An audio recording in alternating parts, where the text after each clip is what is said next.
You're listening to Wholesaling Inc., episode number 181. You have control of the front end of the real estate deal, and now you, on the back end, you can choose whatever exit strategy you want. So to have control of the front side and then control which way you want to go on the back side, if you don't have control of the front side, you're at the mercy of other people.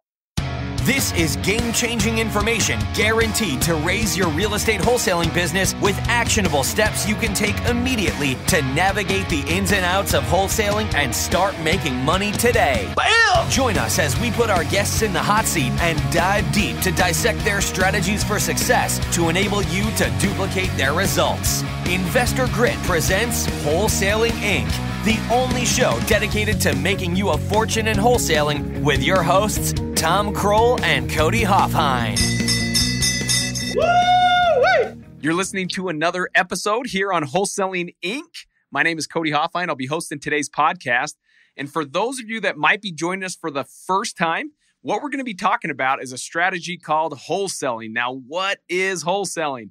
We're going to be specifically talking about wholesaling real estate. And so what it is really, to break it down so simple that you can understand it, it's just how to locate deeply discounted properties that you can then turn for huge profits. And there's multiple ways you can do that. We have people that go out there and fix and flip properties. We have people that just simply assign contracts to other cash buyers that do all the fix and flipping, and they just make a little bit of what we call an assignment fee. So there's many ways of doing it. But again, to not dig too deep in the weeds, just to get you up to snuff and up to par, what we're simply here is on this podcast, we're going to deliver ways, strategies, tips, and tricks. And we interview guests that recently just did a wholesale transaction, a wholesale deal.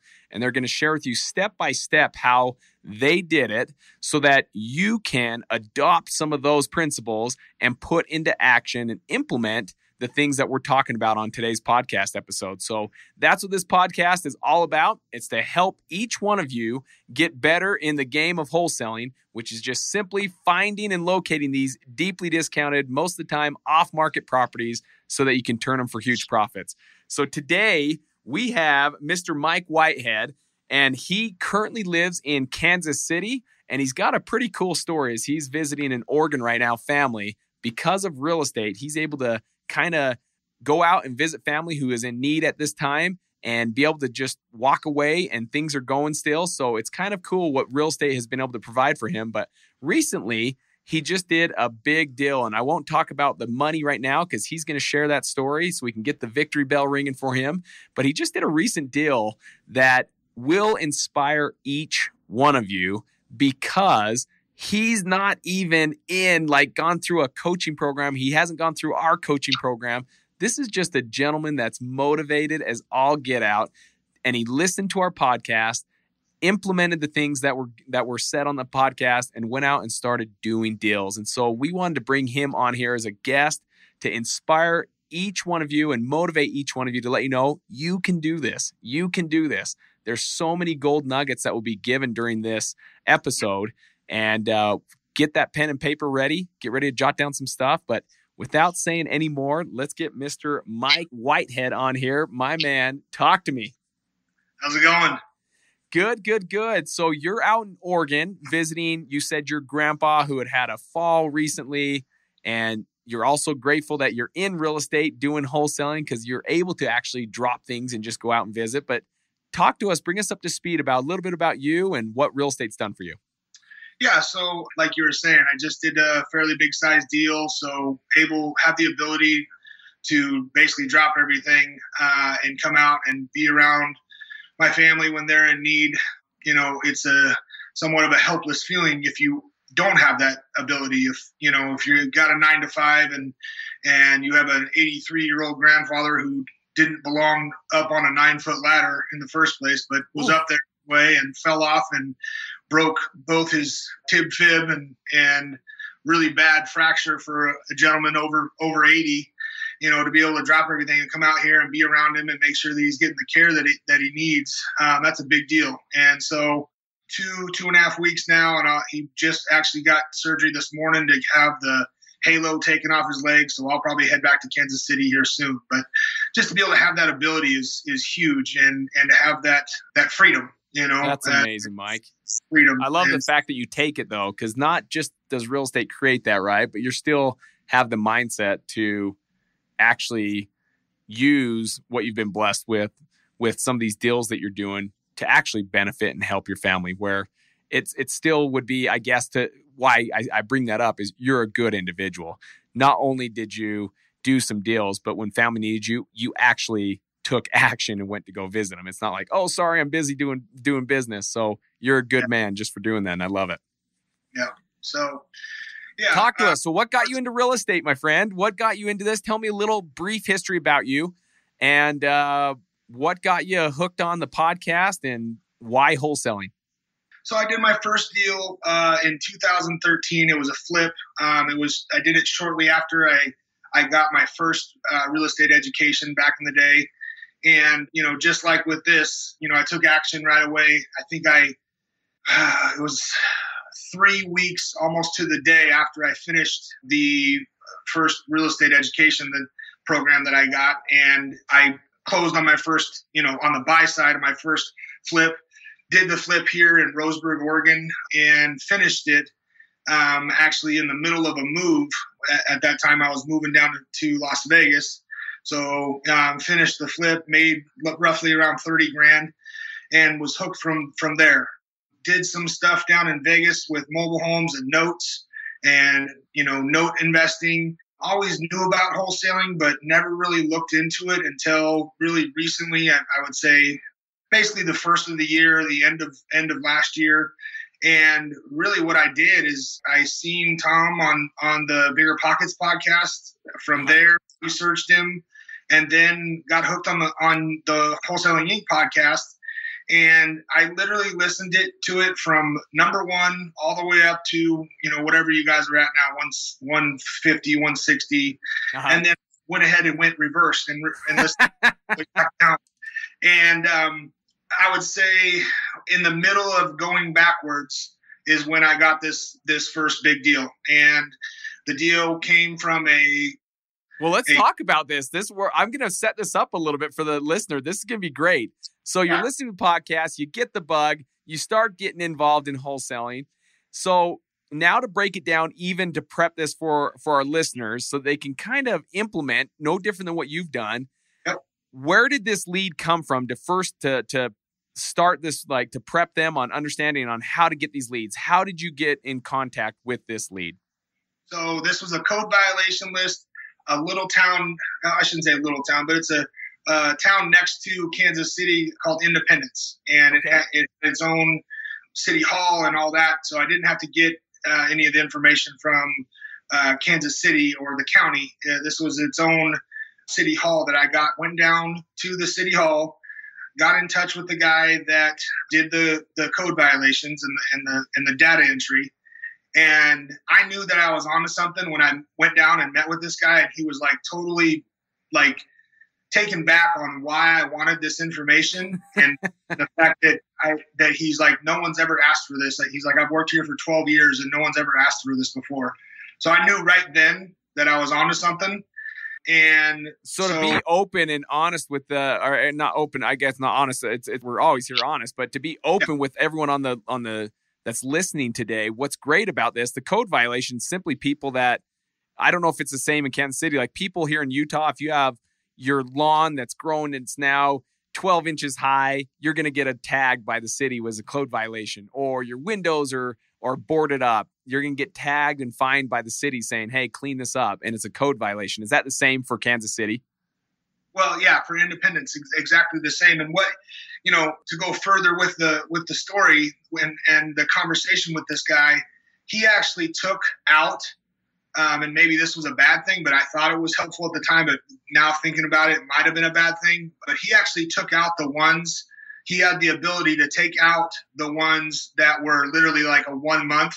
So like a person got it, and not just 1 month, but they were what he considered the small ones, like someone that owned their own place and their grass was high, and the next week they came out and it was fixed.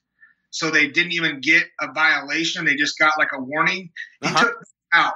And that, looking back, maybe I might have left those in there. I don't know how many he took out, but he actually did that little extra step for me. He basically broke it down to me that those really weren't code violations. They're more of like a warning, and that someone was there to fix it. And so it kind of doesn't fall into the category of, someone's not there and the grass is growing and they're just giving up on the property. So, well, Mike, a key thing on that though, that's cool, that some of our listeners, they could be on a budget as well. So you bring up something that's just a natural tip for those that are listening that might be on a very tight budget or a strict budget. And maybe their budget doesn't allow them to do 100 postcards or 1,000 postcards or 10,000 postcards. Maybe they have to narrow it down to something so tight. And so even though you weren't doing it for that reason, that's already a tip and trick in itself, saying, hey, narrow it down to the hottest ones, maybe the ones that have been sitting on this violation for a long time or had multiple violations. He really narrowed that search into what he thought would be, man, these would be the hottest leads. And so that's always another way to kind of help that budget grow a little bit too. Absolutely. Absolutely. And what I found, and I've talked to a couple people within the tribe recently, what I found, my personal experience, if you go down to the city or the county and talk to these people and show them respect and shake their hand and look them in the eye, they will bend over backwards for you. In my experience, these city workers, for the most part, you can tell in their face they don't like their job. And especially the code violations people, they're just so used to getting the nasty phone calls and stuff. So when you go down there and you smile and you look them in the eye and you shake their hand and show them that their job matters in a positive way, man, they will bend over backwards. This guy, at first, he was so confused about what I wanted. He told me that, most of the time when people want other lists, and I don't know what those are, but he's like, we charge this and that for, the amount of hours that it takes to pull this list. I said, that's fine. It was like, something small, like $25 an hour. I was like, sure, that's fine. By the time I was done and he got me the list, he goes, no one's ever asked for this list. This list was so easy to pull that I'm not even going to charge you. Wow. So you got free leads just thrown to you. The only thing you need to do was pay for just marketing in a postcard or something to go out to them. Correct. And I would say that that's partially because I went down there and met with him and shook his hand. I see a lot of people say, well, I've called into the county or I've called to the city, town center, town hall, so many times. Go down there. If you have the ability, go down there. In my opinion, you will get so much farther with a lot less time and a lot less effort when you get there in front of those people and you just boost their ego a little bit. Like, tell them, like, hey, you're really helping me out. I really appreciate it. I'm going to send your name to other guys that are going to need this list too and help them out as well. Like, they are just, they don't like their jobs. So when you go in there and you give them a little positive boost, they will move mountains for you. That's awesome. That's awesome. Now from there, now that you have the list in front of you, did you choose to market them by postcard or how did you start marketing to these individuals? Yep. So I got to give, a small shout out to the guys at Yellow Letter HQ. Use them. They were awesome, easy to work with. They are the ones that have the postcard with the picture of the house, the Google picture of the house or the property on the front of it. Yeah. And I got a enormous response rate from that. To date now, from that one mailing, we're looking at 5 deals. And one of those deals is an eight property package. So 8 properties. Wow. That is a great response. So Yellow Letter, you use them, you send this out. And then when these people call back, so it's a message saying, or it's a postcard saying you're looking to buy their home, simply that you'd like to buy their home at 123 Main Street for a cash offer, call me back. Now, when they call back, are you answering these phone calls live or are you sending them to a voicemail? I try to answer them live. I believe this lady, I didn't get to her until later on that day. I called her back. She was like so happy that I called her back. She had never received a postcard, ever. So you were it. You were the first person to send, I want to buy your house. Only She's person. excited you called. She owned this house outright for 5 years now. She had no mortgage on it, and she's owned the property for 8 years, and she's owned it outright for 5 years. And I'm the only postcard that she's ever gotten. So however information slipped through the crack with all the other ways that people go about getting, information, she's like, yeah, I've never received anything from anybody wanting to buy this property. I've been trying to get rid of it for a year and a half now. Wow. So you knew there was motivation there. What was the reason? If you could break it down into one or two things, what was like the standout moment that you're like, man, she wants to sell because of, what was her why? So her partner's basically stepson had gone through some hard times at one time, and he basically came to her, not the lady that I'm talking to, but her partner that was the stepmom, and said, hey, I'm going to be a dad soon. I'm really looking to better my life. Well, this lady, the seller, she basically went and said, I'll buy this house and help them get a start, and bought the house for them to rent and give them a good start. Well, over the years, things just went south bad. And she had not received rent from the stepson of her partner in about 3 years. She had tried to evict them twice, and she did not have the correct paperwork at the court. And this guy knew enough of the court system to basically get it thrown out when she didn't have the right paperwork. And she was just frustrated, super frustrated. She tried to do the right thing twice and got told by the judge, you don't have the right paperwork.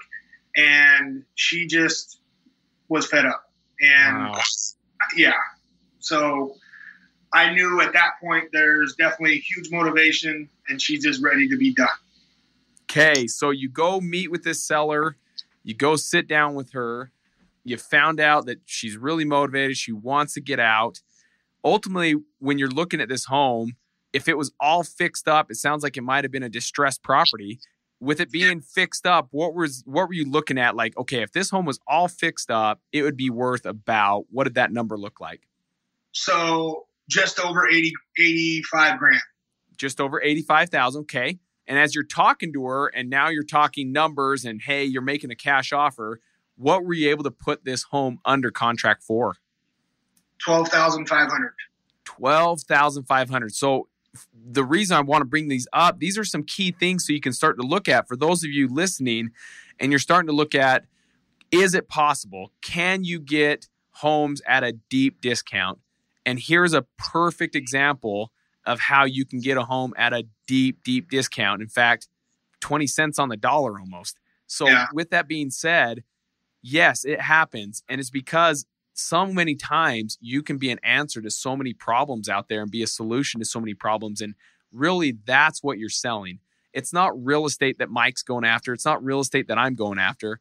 Really what it is how can we help people that have real legitimate problems and be a solution to them? And that's what we buy in everything. I buy a pen to write because it allows a solution for me to write a letter or to write notes, right? Everything we buy is because it's a benefit. It's a solution to a problem we have. And that's exactly what you need to find in wholesaling are these situations pop up. And if we can be a solution to these individuals, the byproduct is you get a contract that allows you to put or you get a home that you can put under contract that you can then assign or fix and flip yourself. So $12,000. From there, what did you end up doing? Did you send it out simply to cash buyers, or did you fix and flip it? What does that look like? So I basically had a guy that was somewhat mentoring me at the time with helping me understand the areas. He already had a guy interested in the property, and basically I did a little split with him. I made 20 grand. He made, I believe, 9 grand. And then the rest, we sold it to the cash buyer who went and made it a buy and hold, and still had a crush of a deal because it didn't need that much in repairs. It wasn't in horrible shape at all. Awesome. So hold on, because you got a victory bell coming. So let me make sure I understand this right. It was a deal ultimately that paid an assignment of $29,000. Your Correct. portion of that $29,000 was $20,000. Correct. My man, hold on, Mike. Let's do this right. Hold on. So we've got the victory bell ring for Mike Whitehead here. So $20,000. And folks, this is what I'm talking about. So Rhino Nation, listen to this podcast. This is real. This is something you can do. Is it easy? No, it's not easy. Mike would tell you too. In fact, I'll ask him right after this. It's not easy. It's going to be tough. It's going to be something that you have to really put a lot of determination, effort into. But I want you to always think about everything that's brought maybe joys, successes, smiles, and brought your greatest happiness in life. It's always been the hard road. It's never been the easy road. And it's not going to be that for wholesaling too. So we're always up front to let you know, is it going to be tough? Absolutely. But Mike, was that tough journey worth it? It's definitely the old adage. Like, it definitely wasn't easy, but it was simple. You know, there you go. I like that. It wasn't easy, but it was simple. When you really draw back what you guys teach in the tribe and what you guys teach in your podcasts, it really was A to B, B to C, C to D. And yeah, was there some crooked lines between those letters? Sure. But like, now that I've gone through a couple deals, it really is just that, like writing the deal, so to speak, between the letters, but it really is A to B, B to C, C to D, and it's simple. Yeah, it's tough. It's not easy, or everybody would be doing it and everybody be gazillionaires. But it is. Go ahead. Something you brought up, you said you've done 5 deals since then, from even just the code violation list. To give people a perspective, in what time frame have you done the 5 deals, and what has that in gross income? What has that brought into your household? So the first one was 20. The second one was $4,000. The last 3. I still haven't closed yet as far as on the sell side, but I'm under contract with them. But like I said, it kind of threw a wrench in the works. I'm not built up enough yet to where I have systems in place for me to be able to leave Kansas City and still have assistants and acquisition managers. So right now, kind of my business is on hold until I get back to Kansas City. But those are ready to go. I believe as of this morning, have a buyer for the 8 property package. That one's been a fun deal, but I've been trying to close it since I've been out here and still doing a little bit of work since I've been out here. But by the time when I get back and be able to really dive back into those, I'll have those closed in a very short amount of time. So that's phenomenal. And let's say the 2 that have already closed, the 24,000, in what time frame has that happened? From what? The time frame from what? From when I first started listening to you guys? When I did just from when you actually got your first deal and second deal, those 2 deals. Was it in like a 1 month time? Was it a 2 month time, 3 month time? The $4,000 deal 2 weeks after I did that $20,000. So that's kind of the perspective to look at. Is there's even people that for maybe an annual income, that 24,000 could be it, 30,000, 40,000. Yeah. Here we are within a month's time, $24,000. And that's the one thing that I want to point out to people is it's possible. And yes, you see people across this great nation that can do this and are doing it, that are doing this exact same thing where they're able to make $10, $15, $20, $30,000. A handful of them make over $100,000 every single month in gross income. So it is a very a reality. If I close this 8 property package the way I wanted to, I should make over $60,000. Wow. See, and that is huge. That is absolutely huge. And this goes back to, and you still have plenty of year left to add to it. And that's already turning into an amazing year. Yeah. And I may have to get creative with that 8-pack because most people don't want all 8, which I'm fine with, because probably what I'll end up doing is closing on 3 or 4 or even 5 and keeping the other 3 as rentals. That would be sweet. And that's the other benefit of wholesaling. That's one of the things that I'm glad you brought up is pretty soon you get to the point where revenue's in the bank and now you can cherry pick your best deals and keep them for long-term buy and hold, which is truly what is my goal is so that instead of always trading time for money, which me and Mike do currently, now we're working towards a common goal of buying these rentals so that you have passive income, something that you don't physically have to trade your time for. Absolutely.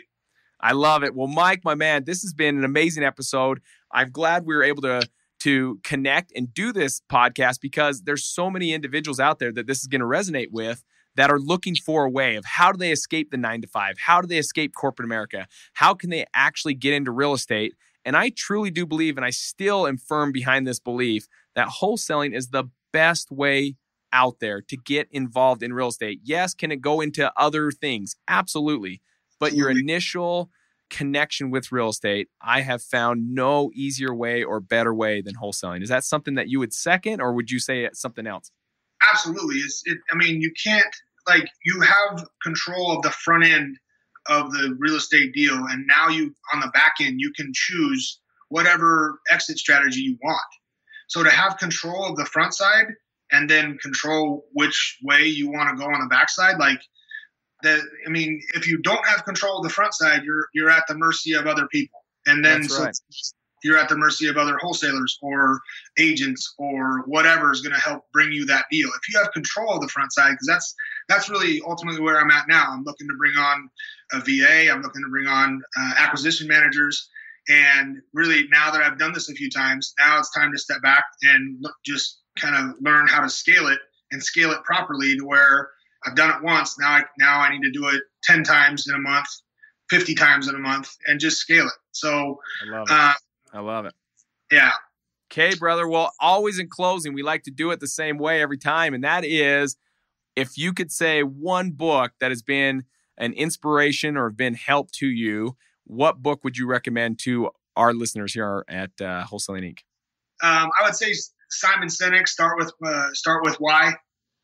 Is one of my faves. Obviously, all the ones that everybody, Rich Dad, Poor Dad, all those. Those are always great mindset books. Yeah, yeah. I in closing, I just want to say a big thanks to you, Cody, and Tom, and Brent Daniels, and just you guys put out so much content and basically gave me the ability to go and do this, and I couldn't have done it without you guys filling in the gaps. Yeah, I've been doing real estate a while, but again, to fill in the gaps with the way you guys give content and give away free information every day, really. Big thanks to you guys. I appreciate you guys. Awesome. Can't thank you guys enough. Well, that's an awesome thank you. And you're very welcome. And if Tom and Brent were on here, they'd say you're very welcome. We're here to serve. So we're glad that you're able to find something that you could implement and actually see a big old ROI on that investment. So we're glad to have you on the podcast. Thank you for joining us. And we will catch you on the maybe next one when we do an update to see how it's been maybe a few months down the road. Awesome. Would be happy to. Perfect. Okay, Rhino Nation, this has been another amazing episode where we've just heard an individual that hasn't been in it too long and is already finding some great success and is already making a great year, his first year in wholesaling. This could be you. The only difference is, what are you doing today to get better? Tony Robbins always says it best when he says, if you want life to change, it's you that has to change. If you want life to get better, it's you that has to get better. And so I always think of ways of what can I do to get better? If I want things to change, it's me that ultimately has to change. And Mike has done a great podcast interview of showing you how the changes that he did and all the implementation that he put in place so that he could find these deals. And you can do that. And what I want you to do is go over to Wholesaling Inc. If you haven't already, do it now. Go to wholesalinginc.com/testimonials, or just go over just to the wholesaling.com website and click on the testimonials tab. And you will be inspired by people that are going to share their story from all across this great nation on how they're wholesaling in this great nation and they're finding success. And it will motivate you, inspire you to let you know that you guys can do this too. So I highly recommend that. And then also go over to wholesalingsummit2018.com. That is where you can book your seat for our October event in North Carolina. It's going to be in Asheville. The dates are October 15, 16, and 17, and we are actually allowing a handful of seats for non-tribe members. So this is not just for the students. We're also allowing people that are not members of the tribe to be at this live event, and it's October 15, 16, and 17 in Asheville, North Carolina. Go over to WholesalingSummit2018.com. Hold on, let me say that again. WholesalingSummit2018.com to book your tickets now, as they will be sold out and it will be going quick. Until next time, guys, we'll catch you on this same great podcast with same great episodes and same great content. Take care. That's all for this episode. Your next step to success is to continue the conversation over at investorgrit.com by joining the mailing list, as well as get your chance to book a strategy session to learn the systems and become part of the tribe with your hosts, Tom Krol and Cody Hoffine. We'll see you next episode with more ways to make you a fortune in wholesaling.